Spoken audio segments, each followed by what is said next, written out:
Phil coming to you today from the my bow shop. It's actually a little thing I put together in the back of my shed. But anyways, I'm going to, my buddy called me up a while back and said, hey man, I got all these awesome straight crepe myrtle branches. Can you make a bow out of crepe myrtle? And I said, well, I believe I remember seeing that one in the Boyer's Bible. And I said, sure man, if you got some straight ones, you know, about that big around, go ahead and you know, load me up. So he brought me I think 7 or 8 nice crepe myrtle staves. They're about that big around, you know, to make a board bow. But here's one of them. This is probably the best one out of the stack. And man, this thing is heavy. It's so heavy I had to take it inside and put it on the scale just to see how heavy it was. And I weighed in at 15.5 pounds just for this little, you know, it's about 6 foot tall, maybe just an inch or two more than that. But and it is pretty dang old straight. To clamp this in there's a trick, and I know a lot of people use vices for their bow projects, but what I've found the most invaluable thing if you're going to use a vise so you don't scar your wood is these thick rubber pads. And this was some kind of I don't know what they use these for, but there was some scrap at work and I grabbed them, and for shims, or I don't know what it was. Anyway, it don't matter what it was, but these are like 1/2 inch or 3/4, something like that, rubber pads. And when you put these in your vise, I'll use this one. That one, it keeps the it does two things. It keeps from scratching, you know, scarring the hell out of your wood, for one, but the most important is whenever you crank down on it, it'll actually conform to your wood, as that's not a 2x4 or something straight where it'll grab every, you know what I mean? It's round, for one thing. And the other thing is it'll find the one widest spot and pinch that one spot. And then as you start snatching on it with your draw knife, you'll yank it right out of the vise most of the time. So that helps. You can get this really tight. Another thing I came up with is this piece of log off the wood pile over there. And I cut it perfect, and it's kind of gotten rotten since I've been gone, but I'll still use him anyway. And then you just put him right up under your table right here. And that holds the other side. Because when you're draw knifing, you're coming across like this. And you're taking material. And that holds it from pushing down right to the table. So it's a little chunk of wood. Comes in handy. My buck saw actually that I built in that other video actually broke. So I hooked a piece of PVC bow that I actually broke. The limb was laying out here, so I just kind of repurposed that PVC bow into a buck saw, and that's how I cut the ends off the cut the ends off a little too long where the knot was, and that worked out great. Tedious. Let's see. This is how it goes though. We should get the old ripper up in here. See? And it's just a lot of that.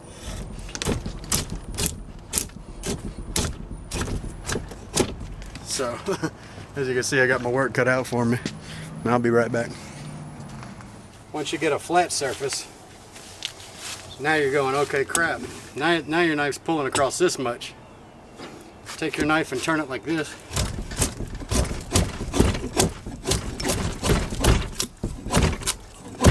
Oh, not right there.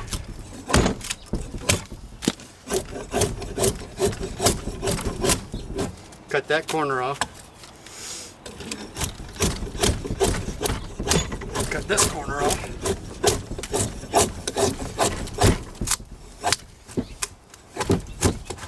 I made another point on top.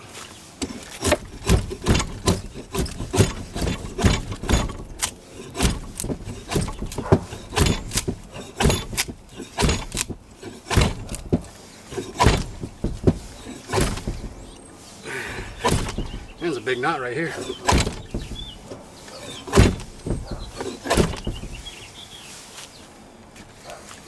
Let's see.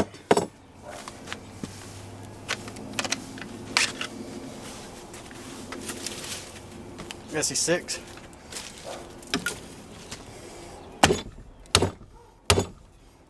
There we go.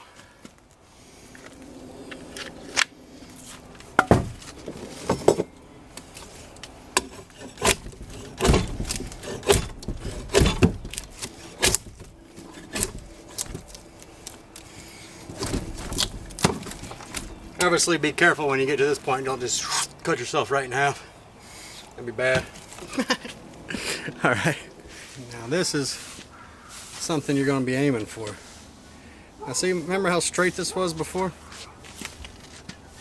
It's still straight that way, but look how much reflex is imparted to it just from shaving the back off. You see how it's kind of got a longhorn thing going on now? Okay. Here's my handle section. Got it roughed out, 4-inch handle, 2-inch fade, up to, this is a inch and, let's see, 7, 8, inch and a quarter, inch and 3/4 across, 7/8 on each side of center. And then following that center line, I came down and measured 7/8 off each side of center, all the way to the 15-inch mark. These marks are 3 inches apart. So I'm measuring, 7/8 down, 7/8 up, off center.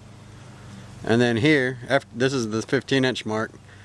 After 15-inch mark, I came down an 1/16. Next 3-inch mark, I came down another 1/16. Next 3-inch mark, I came down another 1/16. I'll take it, come down. This is where you got to start paying attention.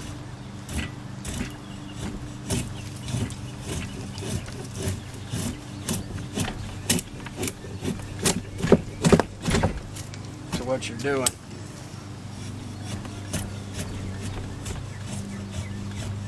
Alright guys, this is what I got now after careful sculpting with the old draw knife there.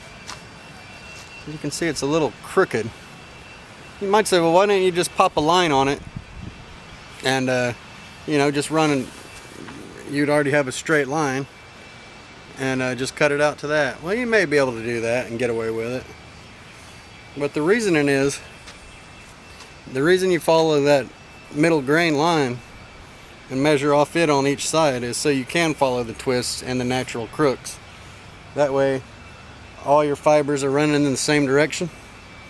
And maybe I kind of drew on here with the line, with the pencil. You can see the growth ring is like that. It's got rough saw cuts, so you can't really actually see the growth ring, but trust me, that's where the pencil goes. And as long as you keep those humps like that,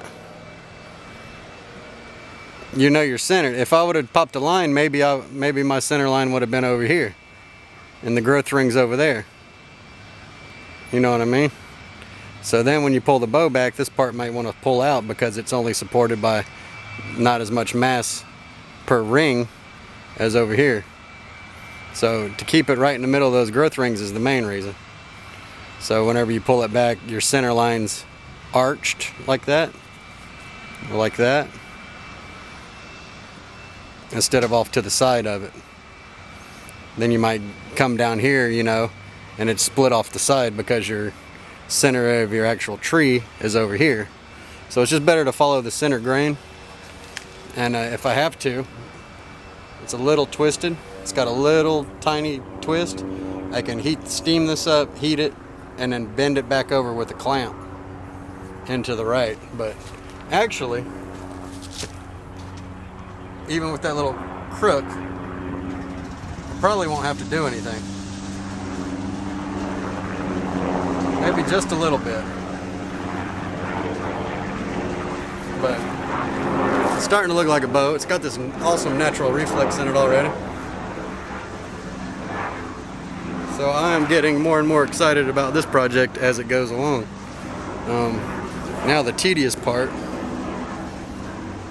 this thing's still super heavy. The tedious part now, I'm going to carve the handle out. And that's all with the rasp. I did it all up to here with the draw knife. And a little help with the SE6 a little bit, but mostly the draw knife. So that's good. I don't like to just rasp it from the start. and get it close and then smooth it out with the rasp. One thing with Crepe Myrtle, I was looking on the Bowyer's book, and when it comes to sanding this, usually I'll take a belt sander or something and sand it when I get closer to the end. This stuff is highly poisonous. Make sure you wear a mask if you're making a myrtle bow, a crepe myrtle bow. It'll give you respiratory problems. So that's good to know. So I'm gonna come in here and thin some of this out. I got it, you know, it's really thick right now. I'm just gonna use my finger as a guide, kind of holding my pencil like this, and then I come in there and just let my finger run along all the bumps and blemishes on that belly, back side of the wood, and scribing about a 1/2 inch right up into the fade, which I won't cut that out at the fade, but see how that just kind of comes through there, and then you just keep on going. Now I won't move my finger none. I'm going to leave these tips just a little bit thicker, so I'll know to leave that thicker. I'm going to leave my finger on the same spot, so when I turn it over and run that 1/2 inch on this side, it's fairly the same. That gives you a good line to follow when you're cutting. Come on. See, now I can come in here and with a line on each side, it'll have me something to go by. Okay, so this is what I ended up with after lots of smoothing and refining, and you know, kind of roughed out my handle. I hadn't really got what I wanted yet. Left it wide enough to, when I get into the tillering process, I can figure out, you know, which side I want up and what side I want down. I had it marked. I think it was the other side. But there's an old Indian belief, or Native American belief, that a bow will only shoot good if it's growing like this, it needs to be shot like this. In other words, you don't want to turn the bottom side of the tree up to the top and shoot it like that. I don't know if there's any truth to that, but why not make it that way if at all possible? If, you know, there's all kind of medicine and things like that no one can explain that clearly works for some kind of reason. But anyways, I think this is the bottom limb. I've only got it floor tillered right now. Take it like this and you just bend it on the ground, and you're trying to get the amount of bow right. Now if you do this and it don't attempt to bend, don't keep doing it, because you'll just break the bow. That means you hadn't taken enough mass off yet. I think I've got enough for now. Like I said, this wood is still a little bit green, and it has some snake twists in it, which I'm about to address right now with my steamer over there.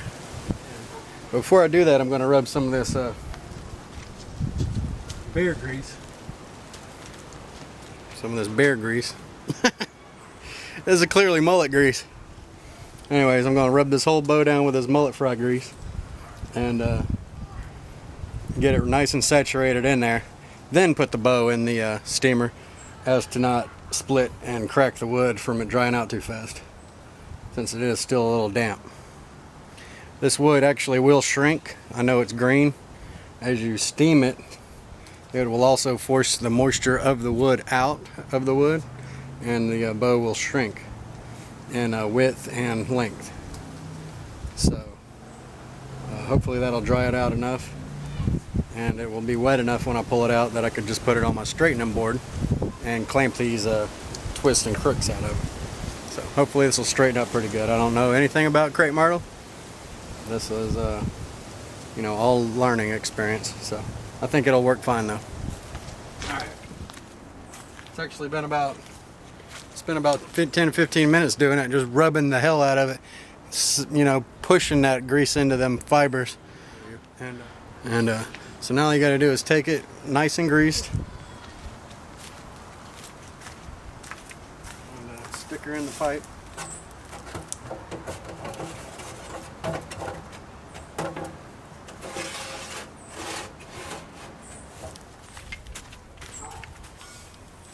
I filled the water about 4 or 5 inches.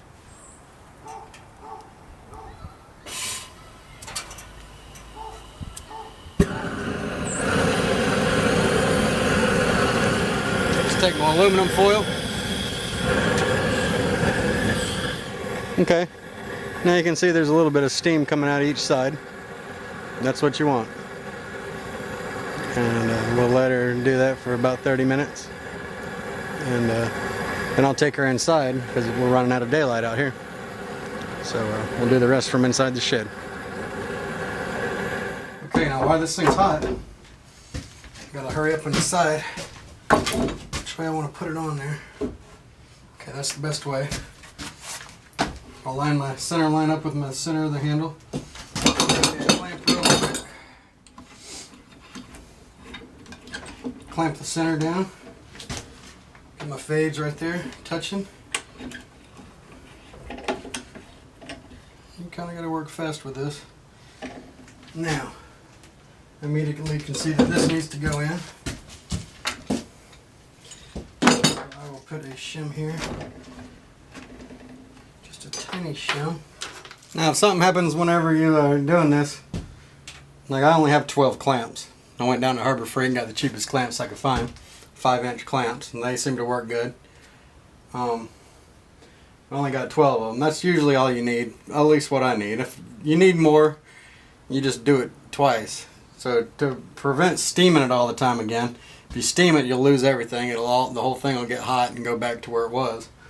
You come in with the heat gun after that. And like I said, Harry Davis or Larry Davis tells all about this in rattlestick bows, so I'm not going to get too much into it, but you just heat it all down. You're supposed to go, he says you go 1, 2, ow, that's hot. That's hot enough. So, you know, so I'm going to give this a little heat up, and I'll let it sit here overnight, and I'll come back and see what it does in the morning. Alright guys, and Milwaukee. See how it got dark? Alright, I'll just heat them up some.